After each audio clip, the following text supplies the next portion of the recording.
Welcome to Kelly's Corner. Today we prevent climate change so that we don't have to eat the bugs from Klaus Schwab's World Economic Fuckery. It's minus 15.1 degrees centigrade. Motherfucker! Whew, I don't know how these kids do that, wearing a hat inside of the house. Oh my god, look at my hair. Oh. I got so fed up with this whole climate change hysteria. People are suffering. People are dying. And the World Economic Fuckery from Klaus Schwab. Gentlemen, I have a plan.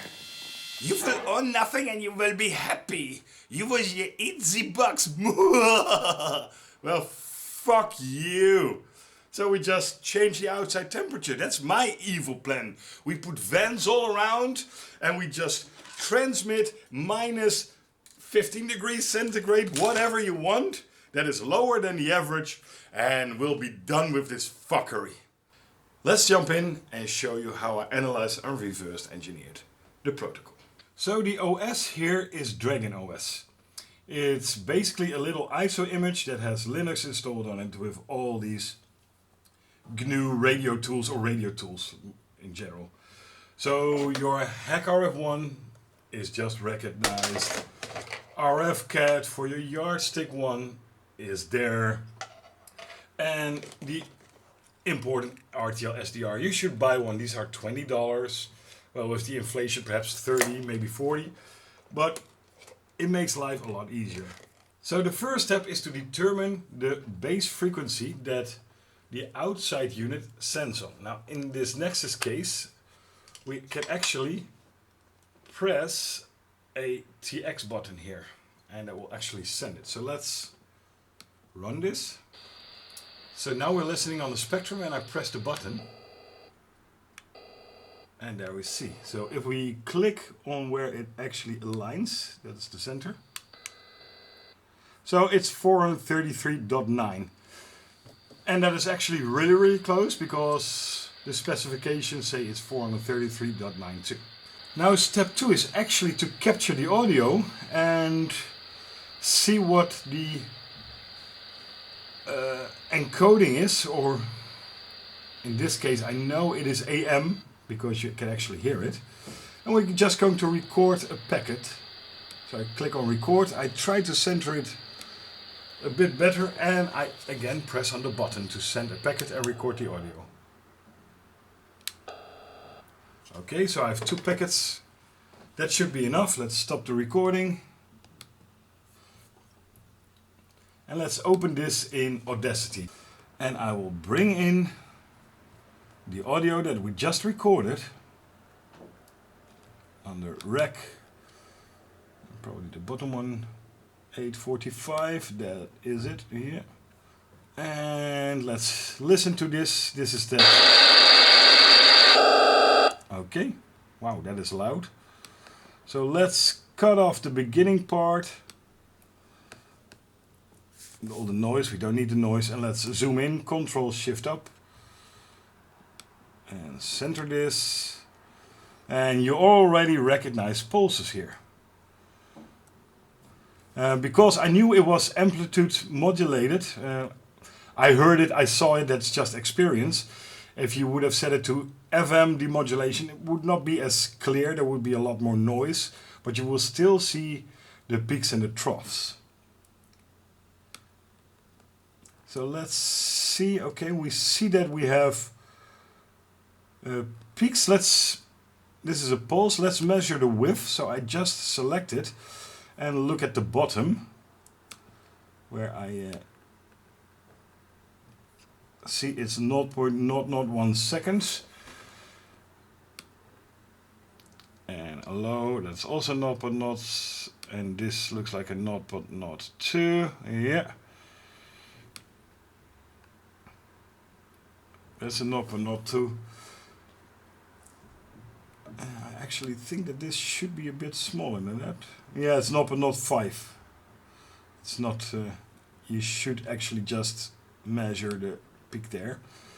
But it's rather forgiving. So we know that we have zeros that are 0.2 seconds long and zeros that are 0.1 second long, and it looks like every bit is preceded by a little pulse. And now the big problem is, what is this? This is a very long one. Looks like 4 times it, yeah, 0.4.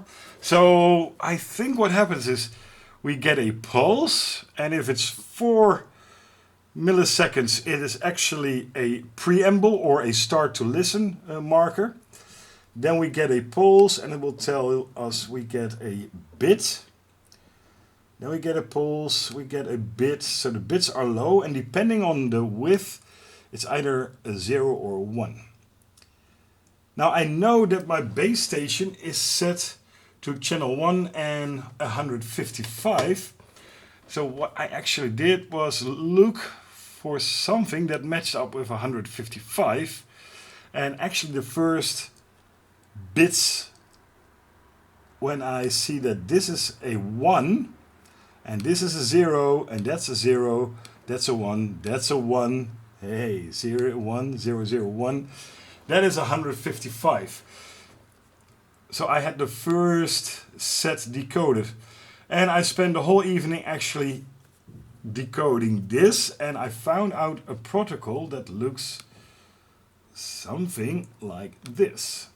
So the protocol is a bit weird. It consists out of 9 nibbles, which made me think if I may have been wrong or not, but actually this turned out to be correct.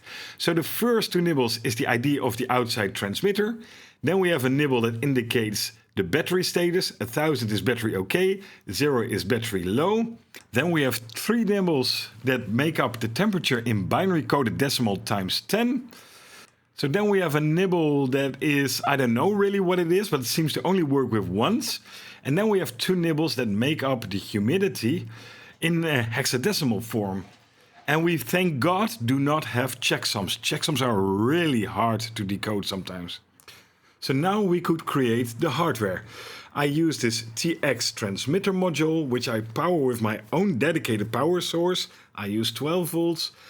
The data goes to pin 2 of the Arduino. Any arbitrary digital write pin will work. And the ground, of course, is shared. You power your Arduino from your computer. And there is a piece of wire that's 17 centimeters long. That is the antenna. So now that I had the hardware, I could build the software. This is the TX pin. We set up just the digital write for the TX pin and the serial for 9600 baud, because we can actually send a different command than the standard command that I send a default when I turn it on. This is to set it to minus 15 degrees and 105%, which sometimes crashes it. That's kind of fun. 105% is a kind of weird number, you know. Here I just return the actual value of one of these hexadecimal characters. So 0 will return a 0, 1 will return a 1, A will return 10, and F will return 15.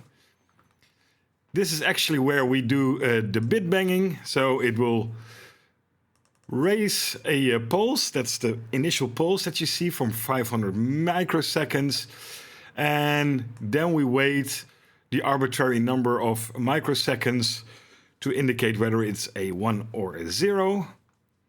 So if you have a different protocol, which is still PWM and OOK, but it will, for example, use longer pulses, shorter pulses, or inverted, you can just override this and it will work. This is actually where we do the bit banging. Oh, I love me some bit banging. I love a bit bang. So we just iterate through the bit sequence that we generate, and we'll then set the pulse, the initial pulse and the wait pulse by calling this function. Here we read the new command if there's any serial data, and I will just send every second, and I will just keep sending that 10 times, and we will loop forever. So basically every second we will force out this command string according to this pattern. And this code is really simple. It's well documented by me, so use that if you ever need to bitbang an ook PWM with a cheap Arduino or ESP32 and a TX module. So now let's have a demo. Okay, so we just sent this default command that sends to 155. That's what this is listening for. It's now a minus 15.1, but the battery is off. Let's send it with the battery status being proper. So let's open a serial monitor. I paste this in, and for some reason paste doesn't work. There we go. And as I said, is 1000 is actually battery okay. So we set that to 8FF.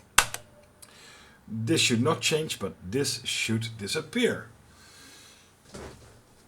Now the thing is that it takes really long. You would expect that as soon as you send something, it will change it. It doesn't actually do that.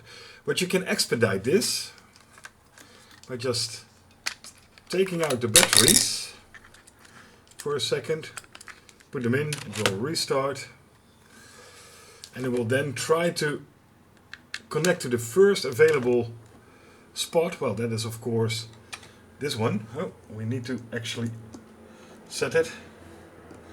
There we go. And you see the battery indication is gone. That's a good sign.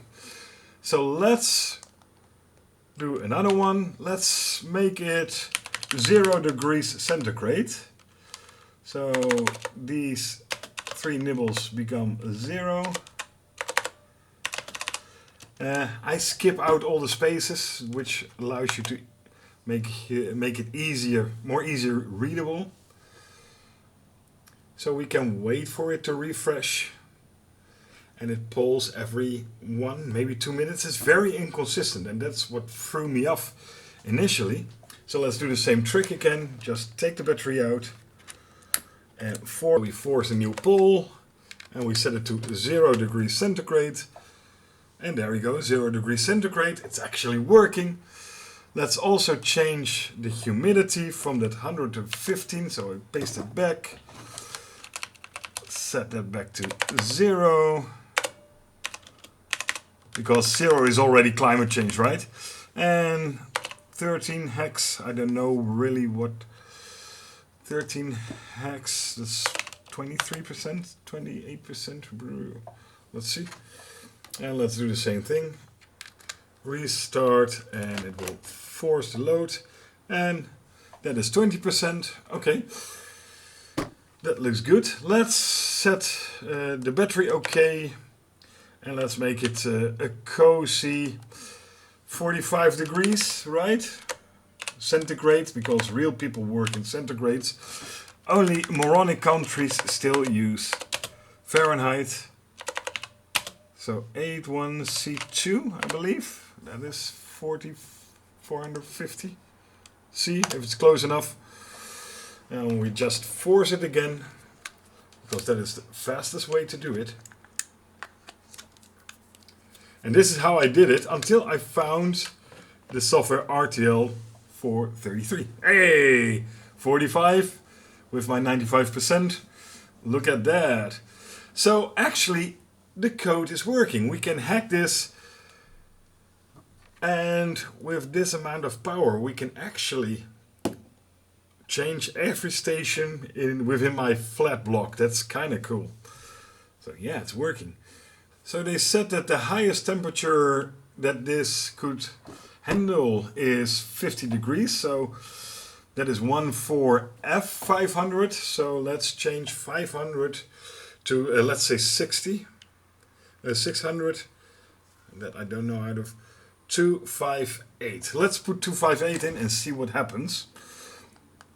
So paste the old command. Paste the old command. Let's set that back to battery being good. And I set 258. So 258. And let's put the humidity back to 20%. That was nice. It's still sending. Oh! In that case, it indicates that it's too high, because 50 is the max. Awesome, awesome, awesome. Yeah, that's not going to work, right? Minus 600. DA 0. Let's just try a DA8. Sorry, DA8, not DA0.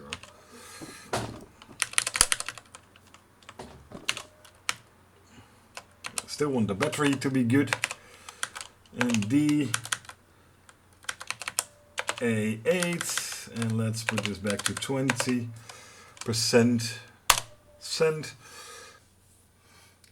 Ah, that is indeed a very, very low. Cool. So yeah, it's working. We hacked it. I'm very pleased with this. So it seems my counter conspiracy is working. So all I need to do is create a couple of million of these, throw them around each city block, so that people will look at their thermometers and go like, climate change? It's 0 degrees or minus 15 degrees in my house. There is no climate change. Who believes that? So, counter conspiracy, check. You will own nothing and you shall be happy. You will eat the fucking bugs or I will squash you like a bug. How dare you? So I hope you learned something and see you in the next one.